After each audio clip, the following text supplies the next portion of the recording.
doomsday clock represents the judgment of leading science and security experts about the threat to human existence, with a focus on man-made threats, nuclear risk, climate change, and new disruptive technologies, including biotechnologies.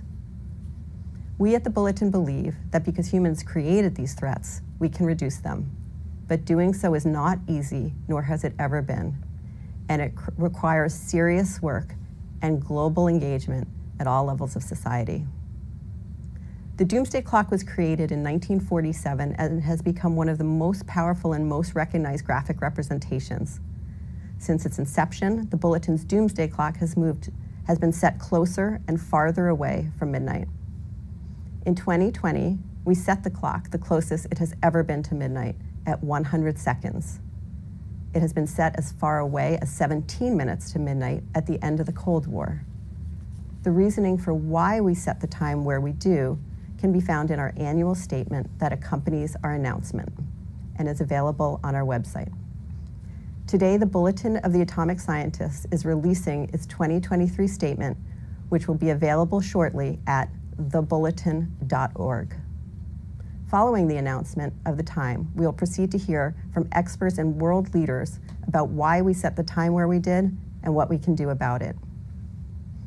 In 2020, when we first set the clock at 100 seconds to midnight, I stood before you and noted that the world had entered the realm of a 2-minute warning, a period when danger is high and the margin for error is low. I noted then that the moving of the clock closer to midnight moves us into a period that requires newfound vigilance and focus from leaders and citizens alike.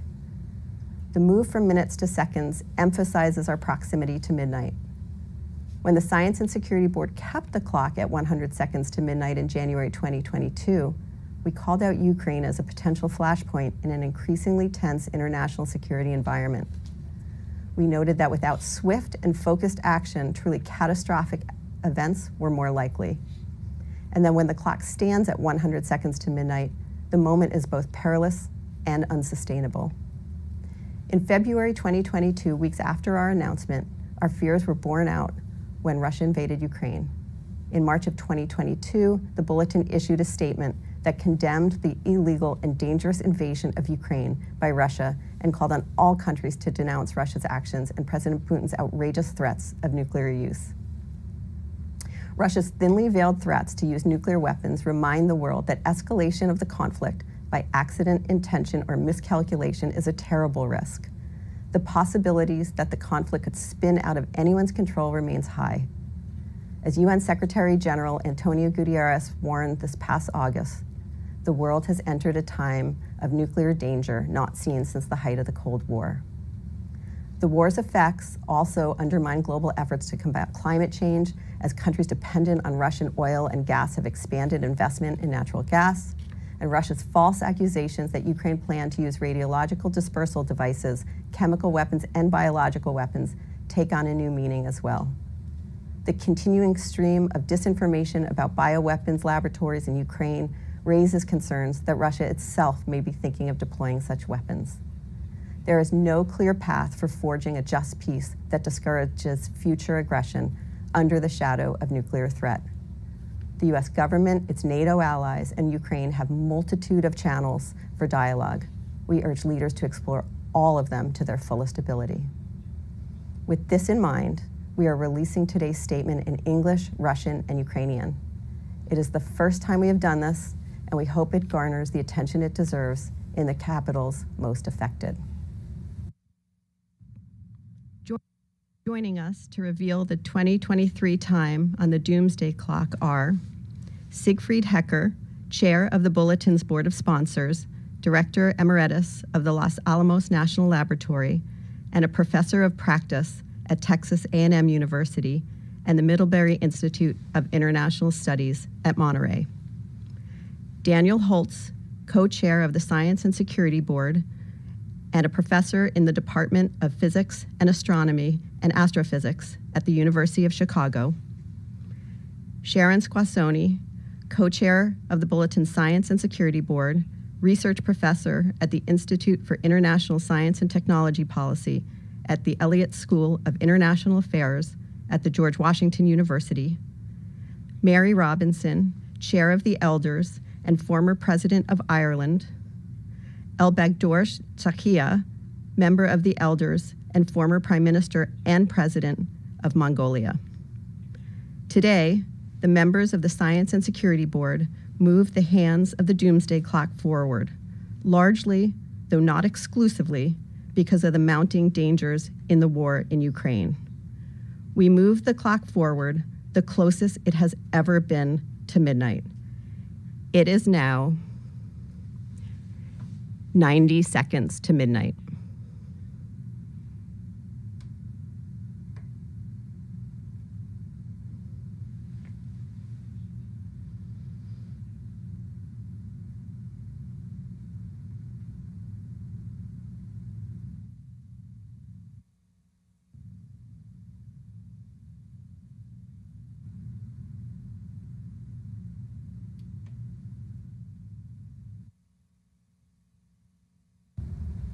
Let me now turn the discussion to members of the Science and Security Board to elaborate on the statement in the current time.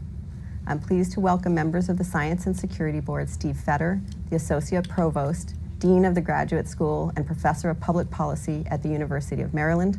Steve is a recognized expert in nuclear risk and advanced technologies. Suzette McKinney, a Principal and Director of Life Sciences for Sterling Bay, and a leading practitioner and expert in emergency preparedness in urban settings. Shivan Kartha, a senior scientist at the Stockholm Environmental Institute, whose research and publications for the past 25 years have focused on technological options and policy strategies for addressing climate change. We will then turn to members of the Elders, Mary Robinson and Elbegdor Tsakia, to discuss how global leaders must respond to today's dangerous environment. Steve? Nuclear risks increased significantly last year, due largely to Russia's unprovoked invasion of Ukraine. Putin has repeatedly raised the specter of nuclear use. In launching the invasion, he warned that whoever tries to hinder us should know that Russia's response will be immediate and will lead to consequences you have never faced in your history. A few days later, he ordered Russia's nuclear forces to special combat duty. In announcing the annexation of Ukrainian territories in September, Putin declared that he would defend them with all weapon systems available to us. This is not a bluff. And in case anyone missed the reference to nuclear weapons, he mentioned that Hiroshima and Nagasaki had set a precedent. These nuclear threats were intended to deter direct involvement by the United States and NATO. And the US and NATO have avoided direct conflict. But as careful as the US and NATO might be, the possibility of nuclear use cannot be discounted. Accidents, mistakes, and miscalculations could lead to unintended escalation. And Putin might deliberately escalate if faced with the prospect of defeat, if Russian forces were being pushed out of Ukrainian territory. Putin has given no indication that he's willing to accept defeat. Despite repeated military setbacks, Russia has pressed on with increasingly desperate tactics and aggressive tactics, including reckless attacks on nuclear power facilities and indiscriminate assaults on civilians and infrastructure.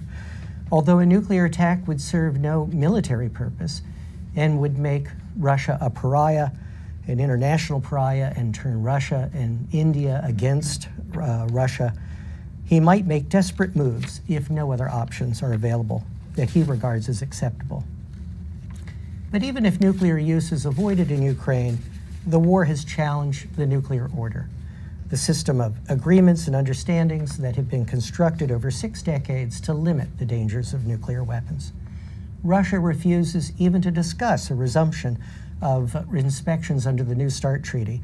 And that treaty, which is the only remaining agreement that limits US and Russian nuclear weapons, will expire in 2026. It will take years to negotiate a successor treaty, but it's difficult to imagine making progress in the current political environment. Russia violated the Budapest Memorandum, under which Ukraine relinquished nuclear weapons in exchange for guarantees that Russia would respect its sovereignty and territorial integrity and refrain from the threat or use of force.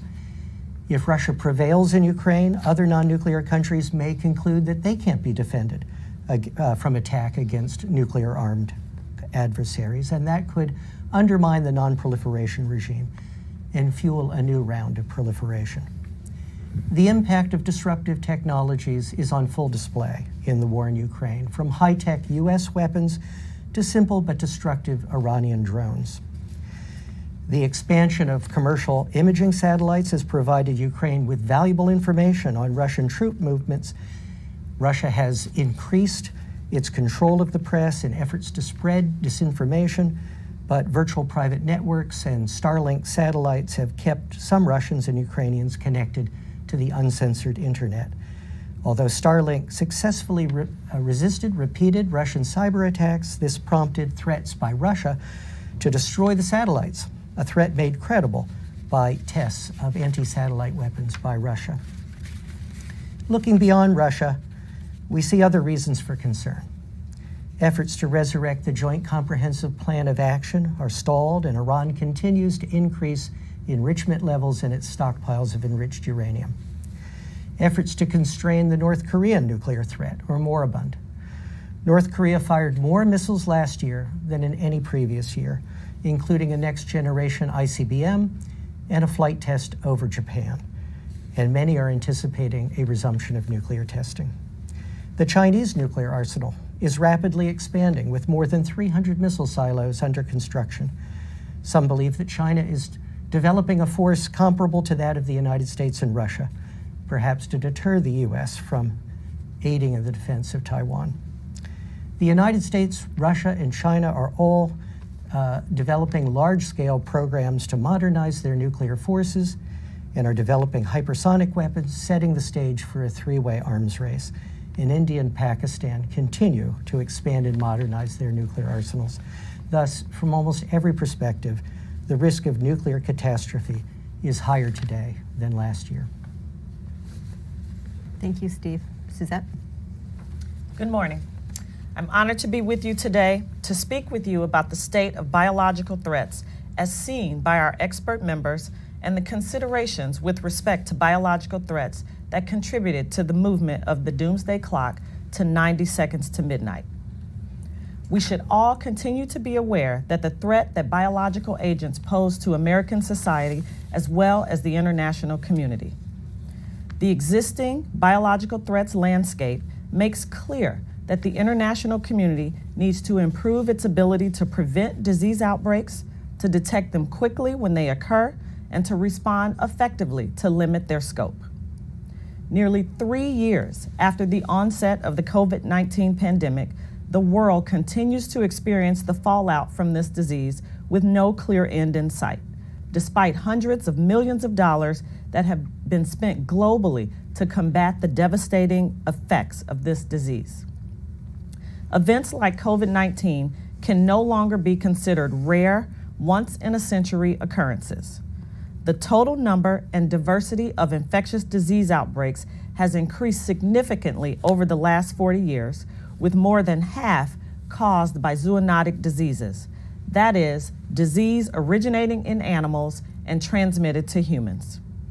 As such, zoonoses put the human population at significant risk for pandemics, and the world's ability to predict which of these viruses and microbes are most likely to cause human disease is woefully inadequate. We live in a time of revolutionary advances in the life sciences and associated technologies.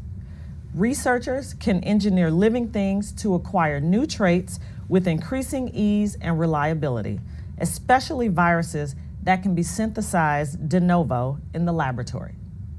Laboratory accidents, which continue to occur frequently, also pose a significant risk. The opportunity for human error, coupled with issues with comprehensive governmental oversight and confusion about lab safety requirements, escalate these risks.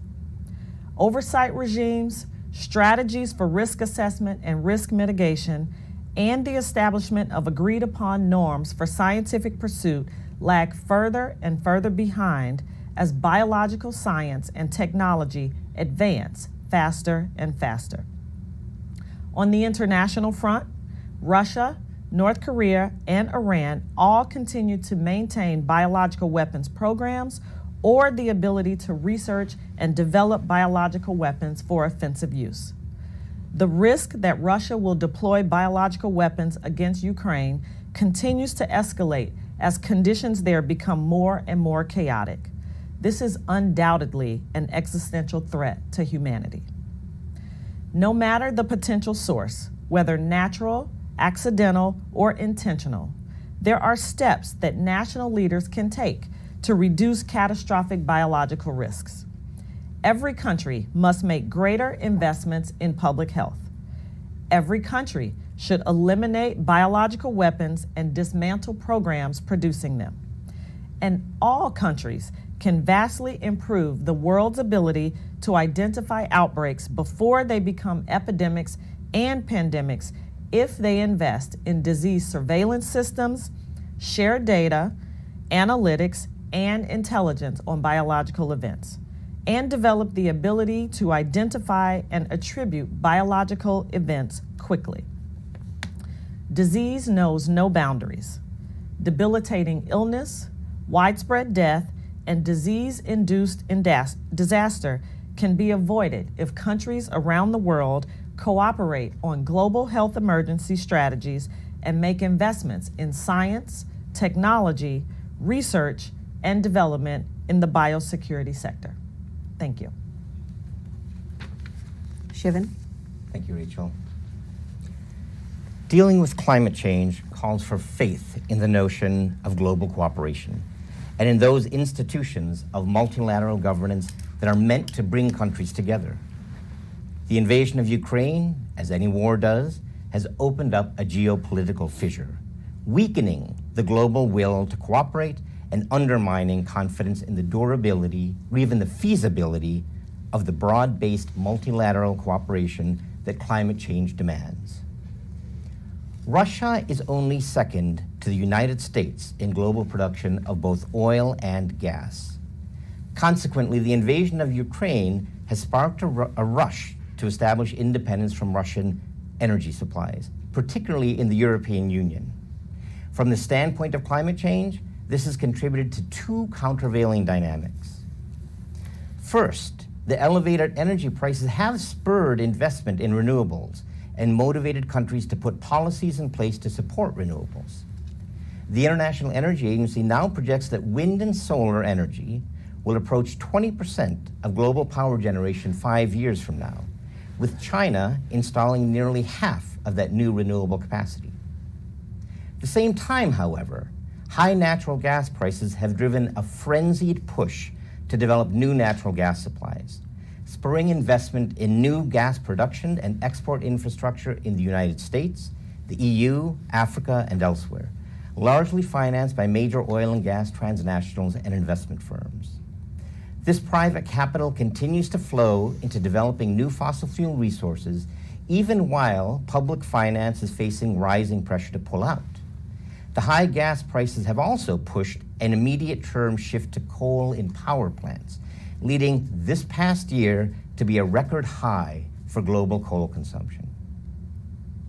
Notwithstanding these two pressures, both of which should in principle reduce demand for Russian gas, Russia was on course in 2022 to earn considerably more than the previous year from its oil and gas exports, largely owing to European demand. As a consequence of this, global carbon dioxide emissions from burning fossil fuels, after having rebounded from the COVID economic decline to an all-time high in 2021, continued to rise in 2022 and hit another record high. A decline in Chinese emissions was overshadowed by a rise in the US, in India, and elsewhere. With emissions still rising, weather extremes continue and were even more clearly attributable to climate change. Countries of West Africa experienced floods that were among the most lethal in their histories, owing to a rainfall event that was 80 times more likely to occur because of climate change. Extreme temperatures in Central Europe, North America, China, and other regions of the Northern Hemisphere last summer caused water shortages and soil drought conditions that led in turn to poor harvests, further undermining food security at a time when the Ukraine conflict has already driven food price increases. Pakistan faced this year's most dramatic sign of our increasingly volatile climate: intense floods due to what was called a monsoon on steroids that inundated 1/3 of the country. The flooding was described as the worst in the country's history, affecting 33 million people directly and unleashing cascading effects, including a major crop failure, an epidemic of waterborne diseases, and the destruction of infrastructure, homes, livestock, and livelihoods. Against the backdrop of this year's climate-related tragedies, the UN climate regime took a promising step forward at its annual negotiations in Sharm el-Sheikh, Egypt. The parties at the UN Climate Conference reached a compromise agreement to create a fund to support poor and vulnerable countries in addressing the mounting toll from climate change. To reach the intended goal, the cooperation that led to this agreement needs to continue in the coming year, when countries take up the question of actually contributing money to the fund. Countries were unable, however, to adopt a formal decision to agree to phase out fossil fuels. And even more disappointingly, they did essentially nothing to assure that previous commitments to reach net zero greenhouse gas emissions would actually be fulfilled. Thank you. President Robinson, how do we respond? Well, thank you, Rachel, and thank you to the eminent speakers who have preceded me. It is a privilege to be back in Washington for this year's unveiling of the Doomsday Clock. And I'm very glad to be joined by President Elbegdorch. He's the newest member of the Elders and our first Asian former head of state. And he brings a valuable perspective on geopolitics, on promoting nuclear disarmament, which his country has done, and tackling climate change in global multilateral fora. And we'll hear from him shortly on the issues of the nuclear threat and the war in Ukraine. The challenges outlined by today's announcement by the Bulletin of the Atomic Scientists could not be more global in nature. No one country can tackle them on their own, no matter how large their population, how strong their economy, or how feared their military. 3 years ago, in January 2020, like you, Rachel, I stood here when the hands of the clock were moved to 100 seconds to midnight. I said at that time, we are faced by a gathering storm of extinction-level consequences, and time is running out. Little did I know then that the gathering storm of threats would also include the devastating COVID-19 pandemic, the consequences of which we're still facing today, and the illegal invasion of a sovereign state by a nuclear-armed permanent member of the UN Security Council. This, together with the acceleration of the climate crisis, explains why the clock has now been moved even closer to midnight. The threats are even more acute and the failures of leadership even more damning. We live today in a world of interlocking crises, each illustrating the unwillingness of leaders to act in the true long-term interests of their people. The climate crisis, nuclear proliferation, and pandemics all demand a crisis mindset from leaders. We need urgent multilateral action and bold ethical leadership. Frankly, we're not seeing it. If one person could be said to embody bold ethical leadership, then for me it would be our founder, Nelson Mandela. He discerned these threats and the need for a collective response when in 2007 he founded the Elders, the group of independent former world leaders of which I had the honor to be chair. We need leaders like Mandela again today. The existential threats we face need his sense of urgency and need his spirit of humanity. As Elders, we dedicate our time to seeking solutions and solidarity on the climate crisis, on pandemics, and on nuclear weapons. We call for a renewed focus on what world leaders must do to address these global challenges. None will be overcome by the hollow promises of populism or naively utopian demands. they require hard, practical choices and a long-term commitment of resources and political capital, alongside some immediate steps decision makers can take in the months ahead. Well, there have been some recent signs of progress, and there was mention of loss and damage, an agreement at the COP, but a lack of other agreements. Lasting change will only come when states actually deliver upon and implement their commitments.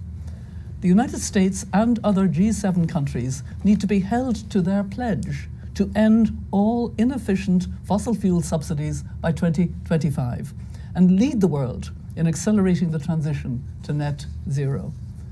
At the same time, the international finance institutions, including the World Bank and the International Monetary Fund, need to be re-engineered to help raise the trillions of dollars needed to support vulnerable countries and tackle the climate crisis, as proposed under the Bridgetown Initiative by Barbados's Prime Minister Mia Mottley.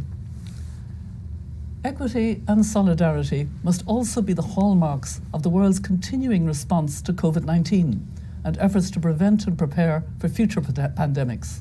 Strong political leadership is required from heads of state and governments to implement the recommendations of recent independent panels into COVID-19. This should include supporting and strengthening the World Health Organization and a concerted push for a new pandemic treaty to address systemic barriers to equitable access to vaccines, diagnostics, and therapeutics, underpinned by significant financial investment. This is a daunting global agenda that demands urgent action in the hands of the if the hands of the doomsday clock are not to tick down remorselessly to midnight itself. World leaders must seize the initiative and must deliver for their people. And whilst these challenges may seem insurmountable, we have no choice but to act. As Nelson Mandela himself said, it always seems impossible until it is done. Thank you. Thank you. President Al-Bagdosh. Thank you, President Robinson, Rachel, and other speakers. I came from Mongolia, and I'm wholeheartedly honored to be here to participate in this profoundly important event today. You know, I remember my childhood. I lived in Mongolia in a remote herdsman village. During that time, almost half centuries ago, we were the 10 and 12 years old boys and girls shouting that no war, no nuclear weapons, and we want to live. That was almost 50 years ago. But now I'm really honored to say to the village of humanity, you know, there are existential threats. We are really closer moved to the doomsday. And when I see that village to humanity, now I'm honored to say from this stage today. And also these existential threats outlined today should be a cause for alarm for every citizen on earth. And even more alarming is the continued failure of decision makers to rise to the challenge despite urgent warnings they hear year after year. Also, I would like to remind here one story from our human history. You know, there's a city called Pompeii in modern Italy, and people lived there 2,000 years ago, and there was Mount Vesuvius actually erupting. And that actually continued for 18 hours, and people kind of used to that. But after that, that 6 meter, 20 feet high, melted lava came to the town and buried it. Now I see that we see more Mount Vesuvius near to our human villages. Mount Vesuvius is related with the wars, with the nuclear weapons, nuclear threats, and that pathogenic threats, and pandemics, also with the climate crisis. there are one more mountain is rising. It's like more related with the disruptive technologies. And people and scientists are warning us. And we have to wake up now for the call of these people. And I think science is not nationalistic. Science is universal. And they are calling us. And we all know that doomsday clock, when it was far in 1991, 17 minutes to the midnight. If you see the 17 minutes in terms of the seconds, it's 1,020 minutes. Now that actually moved to the 90 minutes. Since, 17 minutes, it's almost, 17 minutes is almost 10 times closer to the midnight. And I think this is why the urgency of the interconnected and existential threats we face, it requires a crisis mindset from our leaders. And around the world, all we mentioned, I don't want to repeat those threats. And I think these are now, we cannot continue now business as usual. We need to wake up. Thank you. Thank you so much. We have some questions coming in from the press, and this one is from Ivan Pilchikov at TASS Agency, Russian media, and I'm going to turn it first to Steve and then to President Al-Baghdorsh. The first question is, the U.S. and its allies are currently discussing sending Western tanks, additional long-range weapons, and Western fighter jets to Ukraine.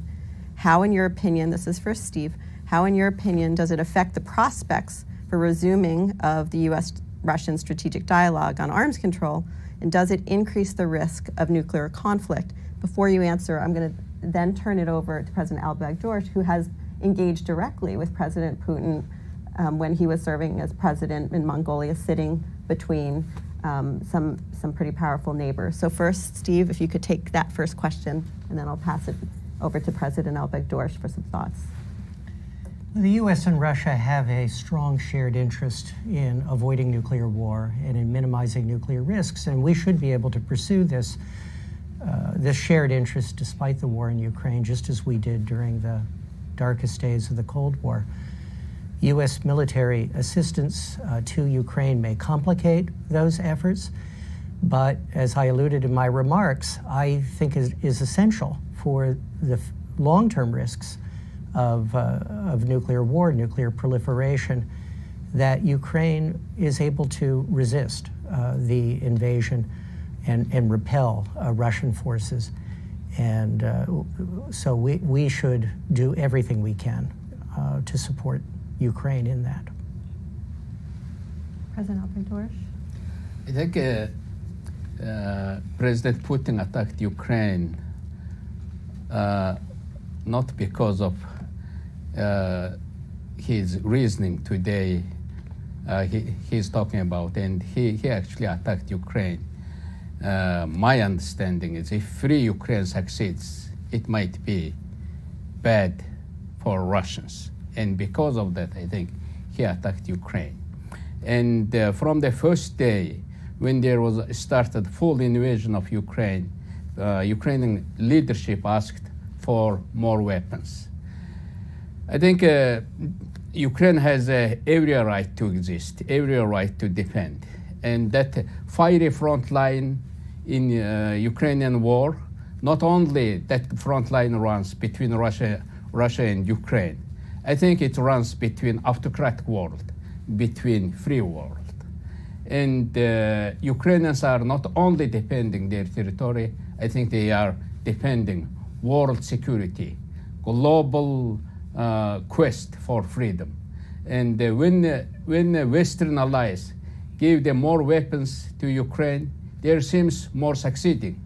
When there are more tanks, when you give more javelins against tanks, they are succeeding. If you, when you give the more aircraft, anti-aircraft weapons, there are no longer, you see no longer the fighter jets or attacking helicopters.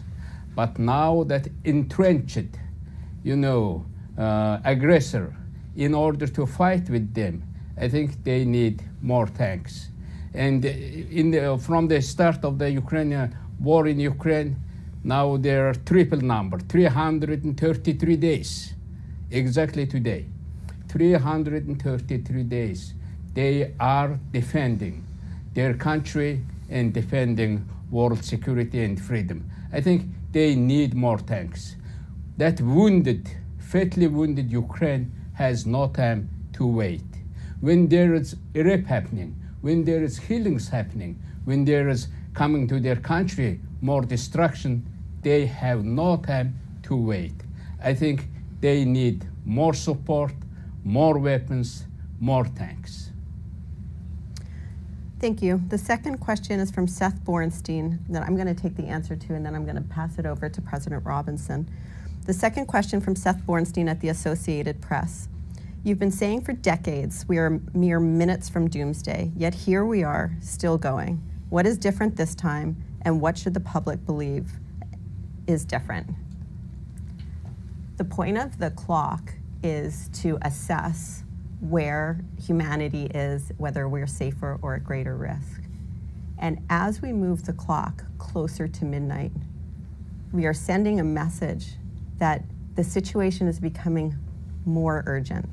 We need to spend more attention, that crises are more likely to happen and have broader consequences and longer standing effects. So with that, when we move it away, from midnight, the public can believe that their engagement and their power in influencing their leaders is having an effect. And we're in a situation now where leaders aren't doing what they need to, and we need the public desperately to make sure they focus on these key issues about advancing technologies, not only the benefits, which we'll turn to in a moment, but the risks as well. And so what we're conveying with this clock move is things are not going in the right direction. And they haven't been going in the right direction, and those out who are listening say, like, it doesn't feel safer today. They're not alone. We're very concerned about this. So no one can do this alone, but everyone can do something.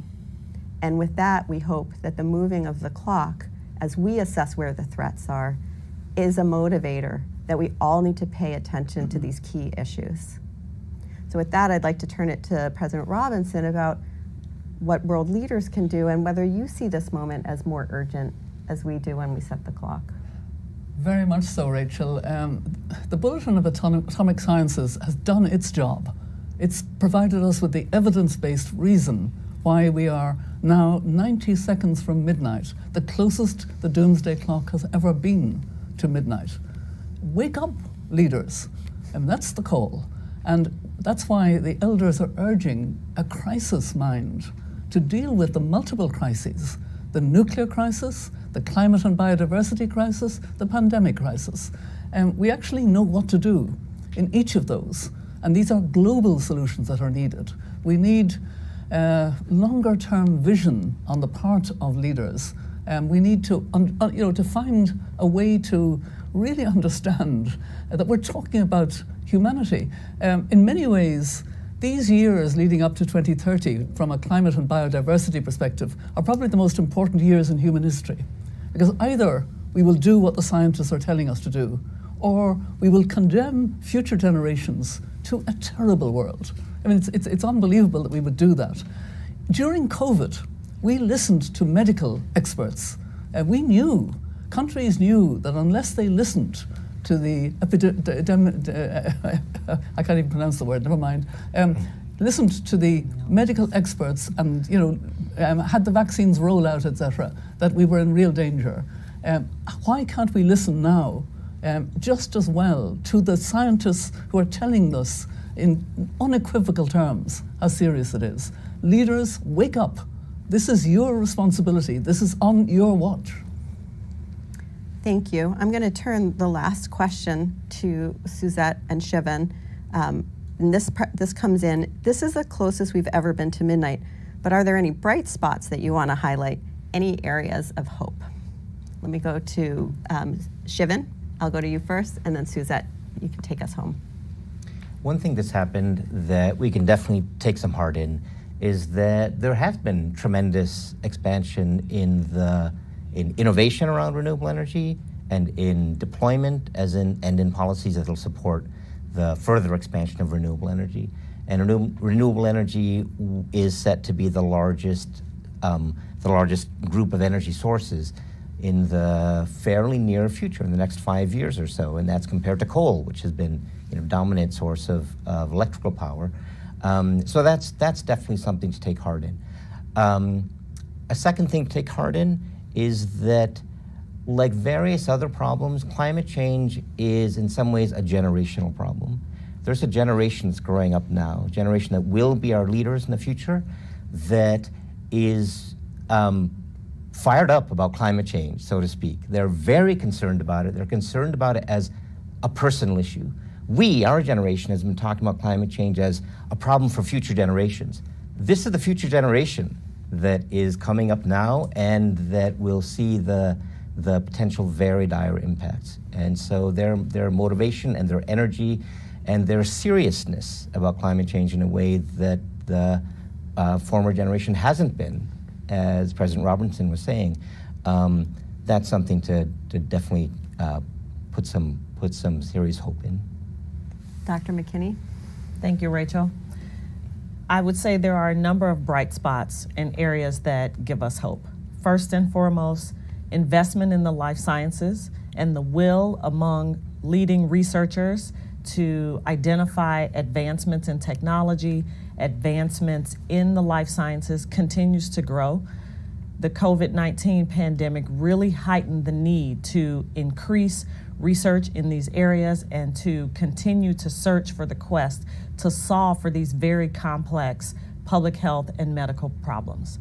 I also believe that healthcare practitioners are more emboldened to work together and to work alongside policymakers to ensure that we are moving quickly toward the advancement of surveillance systems and other processes that can help us identify these threats much more quickly and respond to them much more appropriately. I do believe that while there continues to be a void in the international community with regards to how quickly these advancements are being made, there is will there to move the needle, if you will, on advancements. And I think that our leaders need to not become complacent, but continue to recognize and understand the devastating effects of biological threats and the continued need for advancements in research and all areas of the life sciences so that we can begin to improve upon these situations so that we will curb and begin to slow down the negative impacts of biological threats. Thank you. As we come to the end, I want to thank you and thank our panelists and experts and world leaders for joining us for this year's announcement. We've heard some bright spots, ones that we always look for at the bulletin, because science, the advancement of science, brings such huge potentials. But if we don't figure out how to manage the risks associated with them, it's the risks that will lead us rather than the benefits. And right now, as we heard from President Robinson, Chairman of the Elders, the time is urgent. We really do need creative and bold leadership, ethical, moral, political leadership. We need the scientists around the world to keep working with us and pointing out where the opportunities and threats are. And we need all of you to do what you can at the local level to help make sure that you're doing your part and that your leaders are hearing from you that time is of the essence. So with the doomsday clock now, thoughtfully and intentionally, at 90 seconds to midnight, there really is no time to waste. Thank you for joining us for this year's announcement. We are adjourned.